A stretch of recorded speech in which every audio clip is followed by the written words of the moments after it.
tiekėjų pirkėjų skolų suderinimas ir jų dengimas stepės apskaita programoje. Šios operacijos yra atliekamos modulyje pardavimai, operacijos, tarpusavio atsiskaitimo aktai.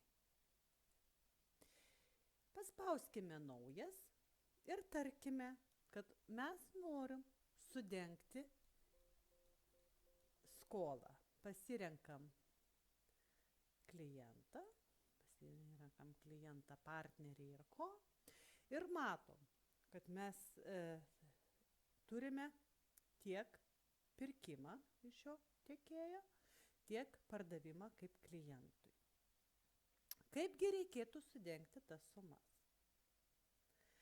Sumos yra dengiamos čia apačioje esančiuose langeliuose paspaudus pliusą. Kuriame langelėje reikėtų spausti?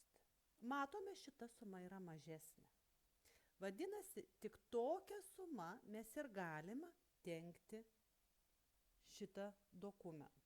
Negalim sudengti daugiau nei yra. Paspaudžiau pliusą. Paspaudus pliusą galim rašyti tą sumą šičia ranka arba paspausti lygybę. Ir suma bus užrašyta. Pasižiūrim sąskaitų korespondenciją, tai pirkėjų įsiskolinimas yra dengiamas tiekėjų skola. Dokumentą patvirtina.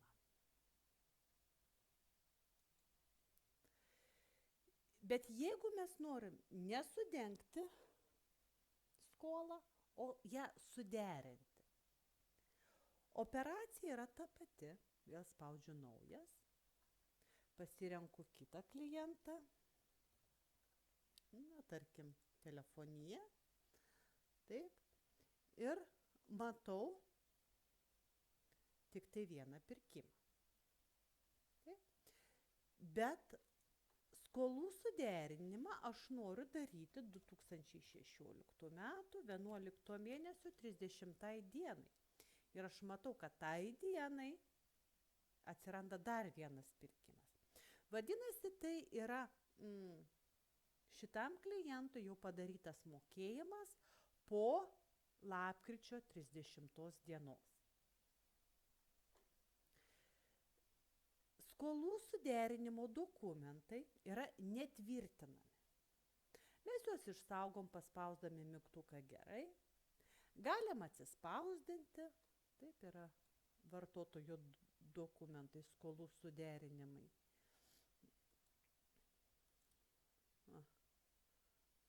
Taip jie atrodo maždaug. Taip. Tas formas galim pasikoreguoti. Tai yra vartotojo dokumentas. Ir matom, kad galutinė suma yra lapkričio 30 dienai yra 1270 eurų ir 50 euro centų. Nors šiai dienai, dar kartą kartuoju, viena skola jau yra padengta ir likutis yra 302 eurai 50 centų. Pasižiūriu. Einam pirkimą, operacijos mokėjimai, naujas, taip. Ir telefonija yra 302 eurai 50 centų. Patvirtina. Į ką reikėtų atkreipti dėmesį, darant tarpusavio aktus?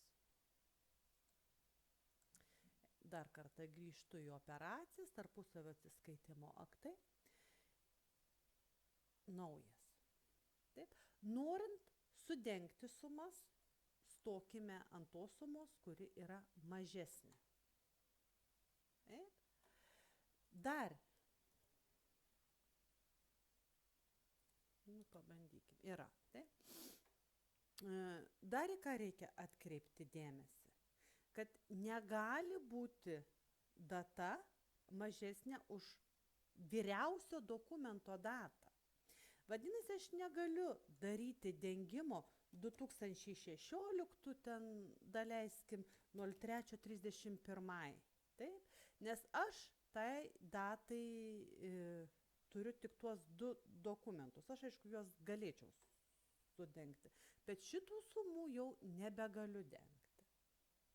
Data turi būti didesnė už vyriausio dokumento datą, seniausio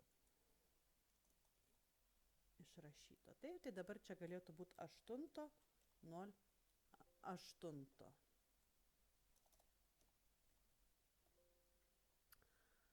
Ir kaip minėjau, pliusas yra spaudžiamas ties mažesnėje suma.